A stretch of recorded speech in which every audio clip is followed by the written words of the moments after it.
Andy from Incredible Edible Wakefield, and this is number 7 in our Stay Home Grow Your Own tutorials. And today what we're going to be doing is sowing beetroot. So we've got a variety Moulin Rouge, quite a nice beetroot. Equipment we've got today: scissors for opening our pack, like a pen or pencil for labelling up, a little watering can for watering, or a pop bottle or water bottles with some little pinholes poked in the top, 8 to 9. And that looks just lovely for a little watering can for our seedlings. Little sieve or a colander if you haven't got a small sieve, just for sieving the compost. And containers wise, we normally like to do these in these little bedding plant trays. If you haven't got one of those, we could also, these are old meat trays, just got 2 there, one to act as a saucer and the other one with the holes poked in so the water will drain through. Now the interesting thing about beetroot seedlings is that each seedling is actually, or each seed is actually a multiple. So hopefully you can see here, we sowed 1 seed in each of these, and they can be a little bit erratic as to which germinate and which don't. But then sometimes the ones that do germinate, as you may see here, we've actually got 2 side by side because we've got 2 seedlings germinating out of 1 seed. So I'll be showing you in a few weeks how to pick those out and actually separate those. If you try and use a container that's got a little bit of depth, because beetroot do like to get a taproot down quite quickly, and I was told a long time ago that actually root vegetables are usually sown direct. But I saw somebody doing this as well, and actually this works really well because if your seedlings, if you plant them direct in the ground and they don't all germinate and you've distanced them just nicely, then you end up with big gaps where you've no seedlings.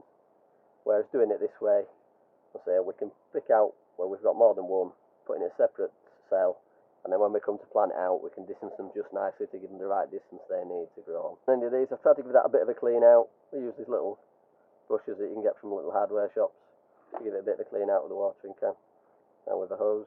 I'm going to add our compost here, but then, as I said before on these tutorials, the compost needs to be quite compact so that the seedling roots are in touch with the compost and can draw up the nutrients and the moisture. So I'm going to use my fingers just to pack those down. So what we could also do is get the second one, and again, because they match, you can use that to tamp down. Works quite well as well. We'll grab some more compost.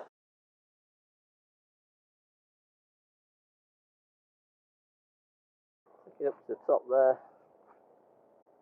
So give the pack a tap, make sure the seeds are at the bottom so we're not cutting through any or losing any. We've got about 9 seeds there.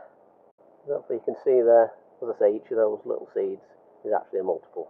So when I'm doing things like this in cells, I always find it easy, rather than putting them straight in, to go around and put 1 in each location first before you start covering them with compost. Because what you can tend to do is get distracted and suddenly realise you don't know where you've planted them and where you haven't. What I'm going to do is use my finger just to tie them down slightly under the soil. You need about the same depth of compost above the seed as the thickness of the seed itself. So we can see these are about 2 or 3 millimetres big. Cover up each seedling. But this should make sure that we're not going to have big lumps of compost sitting on top of seeds that may cause them a problem with germinating or slow them down. So you can see they're getting covered up quite quickly. We're going to get our water, give these a good dousing from the top. They're nicely wet through now. The combination, it's a nice warm day today, plus the moisture from the water and the dark have been under the compost now, should start to germinate those in the next few days. I'm going to get our label we've made from our ice cream tub. Date it if you want so you know when they were sowed. In that case I'm going to put those in a little bit of capillary matter in that'll hold water so they can suck up what moisture they want. But if you're doing it at home, you put them in some sort of tray out to the saucer so there's water from below, and just keep them well watered until you see them starting to germinate. And then once they are germinated, you just want to keep them slightly damp. So this has been our stay at home, grow your own tutorial. Hope you've enjoyed it.